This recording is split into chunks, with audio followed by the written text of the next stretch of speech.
दोस्तों 32 बिट्स और 64 bits processor, ये टर्म्स आपने जरूर सुनी होगी। अब इसका मतलब क्या है, इसका एक्चुअल यूज क्या है और क्या जो 64 बिट प्रोसेसर है वो 32 बिट प्रोसेसर से डबल परफॉर्मेंस देता है या उससे ज्यादा पावरफुल होता है, इस वीडियो में हम बताने वाले हैं और इस वीडियो में आपका सारा कंफ्यूजन जो है वो दूर करने वाले हैं। तो नमस्कार दोस्तों, मैं हूं आर के तोमर और आप देख रहे हैं टेक्निकल टेल्स। तो चलिए दोस्तों, ये वीडियो हम शुरू करते हैं और आप वीडियो पर एंड तक बने रहें। अब दोस्तों, प्रोसेसर जो होता है बेसिकली एक चिप होता है जो कंप्यूटर में लगा होता है, जो सारे डेटा को प्रोसेस करता है। यानी कि आप कोई सॉफ्टवेयर ओपन कर रहे हो, कोई गेम कर रहे हो या कोई भी प्रोग्राम चला रहे हो, तो सारा जो एग्जीक्यूशन है वो कौन करता है? प्रोसेसर ही करता है। प्रोसेसर ही मेमोरी के थ्रू सारे डाटा को एग्जीक्यूट करता है या सारे डाटा को आपको दिखाता है। अब इन सारे डाटा की प्रोसेस करने के लिए प्रोसेसर को पावर की जरूरत होती है, तो वो आप पीएसयू से आप पावर उसको देते हैं। तो दोस्तों 32 बिट्स और 64 बिट्स का क्या फंडा है, तो इसको मैं बता देता हूं आपको कि ये डिफाइन करता है कि एक प्रोसेसर एक समय में कितनी पावर को हैंडल कर सकता है और कितनी मेमोरी को एक साथ यूज कर सकता है। ये 32 बिट्स और 64 बिट्स के प्रोसेसर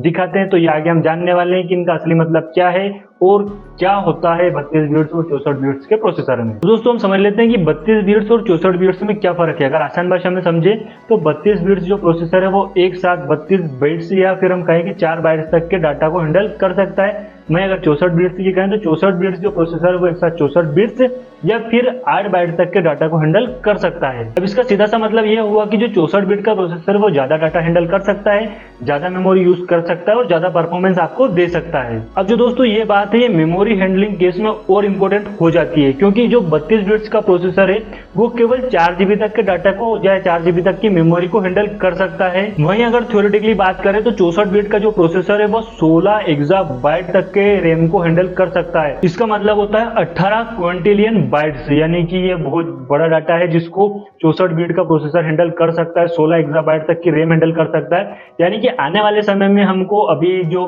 आने वाला समय में उसमें केवल हमको 64 बिट्स के प्रोसेसर ही देखने को मिलेंगे। अब परफॉर्मेंस की बात करें दोस्तों, तो ज्यादा डाटा हैंडल करने की वजह से जो 64 बिट का प्रोसेसर है 32 बिट के प्रोसेसर से ज्यादा डाटा हैंडल करता है, तो इसके साथ वो ज्यादा परफॉर्मेंस देता है। यानी कि हम एक साथ एक ही प्रोसेसर से मल्टीपल एप्स को यूज कर सकते हैं, मल्टीपल सॉफ्टवेयर को यूज कर सकते हैं, क्योंकि वो ज्यादा डाटा यूज कर सकता है और ज्यादा मेमोरी यूज करके उस एप्स को या उस सॉफ्टवेयर को या उस गेम को और बेटर ऑप्टिमाइजेशन दे सकता है। इसलिए जो 64 बिट का प्रोसेसर है वो ज्यादा फास्ट होता है 32 बिट्स के प्रोसेसर की तुलना में। अब हमें हेवी सॉफ्टवेयर, वीडियो एडिटिंग या गेमिंग करनी है, तो उसके लिए हमें जो 64 बिट का प्रोसेसर है वही सबसे बेस्ट रहेगा इन सब कामों के लिए। साइंटिफिक कैलकुलेशन के लिए या वीडियो साइमुलेशन के लिए जो एप्स यूज करते हैं उसके लिए भी जो 64 बिट का प्रोसेसर है वही बेहतर रहता है, क्योंकि 64 बिट का प्रोसेसर जो होता है वो ज्यादा रैम को एग्जीक्यूट कर सकता है, ज्यादा रैम को हैंडल कर सकता है, ज्यादा डाटा को हैंडल कर सकता है। अब एक और बात आती है दोस्तों यहाँ पर कंपेटिबिलिटी की, यानी कि जो 64 बिट का प्रोसेसर है उस पर हम दोनों तरह के जो सॉफ्टवेयर है वो यूज कर सकते हैं, दोनों तरह के गेम खेल सकते हैं। यानी कि 32 बिट्स के जो एप्स है, सॉफ्टवेयर है वो भी यूज कर सकते हैं, 64 बिट के एप्स और सॉफ्टवेयर भी यूज कर सकते हैं। यानी कि अगर आप 64 बिट का जो प्रोसेसर है वो यूज करते हैं तो उसमें 32 बिट्स की एप्लीकेशन और 32 बिट्स के सॉफ्टवेयर गेम्स यूज कर सकते हैं और 64 बिट्स के गेम सॉफ्टवेयर तो वो यूज कर ही सकते हैं। लेकिन वहीं अगर आप 32 बिट्स का जो प्रोसेसर यूज करते हैं तो उसमें आप 64 बिट्स की एप्लीकेशन नहीं चला सकते हैं।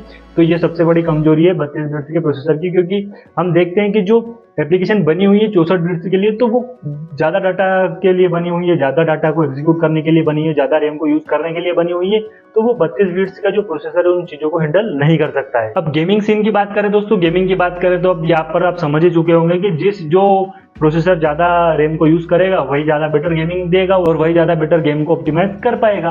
तो अब यहाँ पर हम समझ चुके हैं कि बहुत सारे जो आज के ट्रिपल ए गेम्स है वो 32 बिट्स के प्रोसेसर में तो इंस्टॉल भी नहीं होंगे या उनमें तो चल भी नहीं पाएंगे। तो इसलिए गेम्स को बेटर खेलने के लिए, गेम्स को बेटर ऑप्टिमाइजेशन के लिए 64 बिट प्रोसेसर बनाया गया है, 64 बिट प्रोसेसर दिया गया है जिसमें आप गेम्स को खेल सकते हैं। आजकल जो अधिकतर प्रोसेसर है वो 64 बिट्स के ही आते हैं, तो इनमें आप गेम्स को और बेहतर तरीके से बेहतर ऑप्टिमाइजेशन के साथ खेल सकते हैं। अब पीसी के साथ दोस्तों अधिकतर जो मोबाइल है, मोबाइल फोन है, उनमें भी जो प्रोसेसर आ चुके हैं, स्मार्टफोन है उनमें भी जो प्रोसेसर आ चुके हैं वो 64 बिट्स के आ चुके हैं, मतलब अधिकतर आ ही चुके हैं। अब तो जो 32 बिट्स के जो प्रोसेसर है वो आउटडेटेड हो चुके हैं। अब 32 बिट्स के हमको प्रोसेसर देखने को नहीं मिलते हैं, ना तो पीसी में देखने को मिलते हैं ना मोबाइल में देखने को मिलते हैं। यानी कि मोबाइल और पीसी में दोनों में 64 बिट्स के प्रोसेसर आ चुके हैं, क्योंकि अब हम देखते हैं कि अधिकतर जो मोबाइल आ रहा है वो कितने आ रहे हैं, वो 8 GB तक की रैम की आ रही है, और जो 32 बिट्स का प्रोसेसर है वो केवल 4 GB तक की रैम को हैंडल कर सकता है। तो इसलिए जो अब जो प्रोसेसर आ रहे हैं वो केवल 64 बिट्स के ही आ रहे हैं। अब अगर आपको चेक करना है कि आपका जो प्रोसेसर है वो 64 बिट का है, 32 बिट का है, तो आप जाकर आसानी से आपके सिस्टम की सेटिंग में, इसके बाद आपको सिस्टम में जाना है और अबाउट में जाकर आप आसानी से आपका जो प्रोसेसर है उसको जो इसकी जानकारी चेक कर सकते हैं कि वो 32 बिट का है, 64 बिट का है। आसानी से आपको देखने को वहाँ पर मिल जाएगा। अब आपको कौन सा प्रोसेसर लेना चाहिए, तो दोस्तों अब 32 बिट्स तो बिल्कुल खत्म ही हो चुका है, उसका तो कोई प्रोसेसर आता ही नहीं है, तो ये तो कंफ्यूजन है ही नहीं आपको कि कौन सा लेना है। तो लेना सीधा 64 बिट का ही है, वो आता ही है 64 बिट का, या 32 बिट्स का कोई प्रोसेसर नहीं आता है, और कंपनियों ने बनाना भी बंद कर दिया क्योंकि उसका कोई यूज ही नहीं है आज के समय में। तो आप आसानी से कोई भी 64 बिट का प्रोसेसर ले सकते हैं। बाकी उसकी जो परफॉर्मेंस है वो डिपेंड करती है, आप गेमिंग के लिए लेना चाहते हैं, एप्लीकेशन के लिए लेना चाहते हैं, ये आपके ऊपर डिपेंड करता है अगर आप पीसी के हिसाब से लेना चाहते हैं तो। बाकी मोबाइल के लिए तो आप समझ ही चुके होंगे कि मोबाइल के लिए भी 64 बिट के प्रोसेसर आ चुके हैं, तो जो प्रोसेसर ज़्यादा स्पीड देता है, ज़्यादा अच्छी परफॉर्मेंस देता है, वो प्रोसेसर आप ले सकते हैं। तो जो परफॉर्मेंस है वो गीगाहर्ट्ज़ के ऊपर डिपेंड करती है, और भी चीज़ें उनके ऊपर डिपेंड करती है, तो वो वीडियो मैंने एक अलग से बनाया हुआ है, तो वो अगर आप चाहो तो उसको डिस्क्रिप्शन में या फिर आई बटन पर जाकर देख सकते हो, मैं दे दूंगा उसकी लिंक आपको। दोस्तों अब जो प्रोसेसर आते हैं वो सारे 64 बिट के आते हैं, तो उनमें से कोई भी आप परचेस कर सकते हैं। बाकी अब वो आपके जो और चीजें उनके ऊपर डिपेंड करता है किस चीज के लिए आप प्रोसेसर लेना चाहते हैं। तो दोस्तों वीडियो अच्छा लगा हो तो लाइक कर दे, कोई कंफ्यूजन हो, कोई सवाल हो तो कमेंट में जरूर करें। साथ ही अगर आप चैनल पे नए हैं तो चैनल को सब्सक्राइब कर दे। मिलते हैं दोस्तों अगले वीडियो में, तब तक के लिए जय हिंद, राम राम।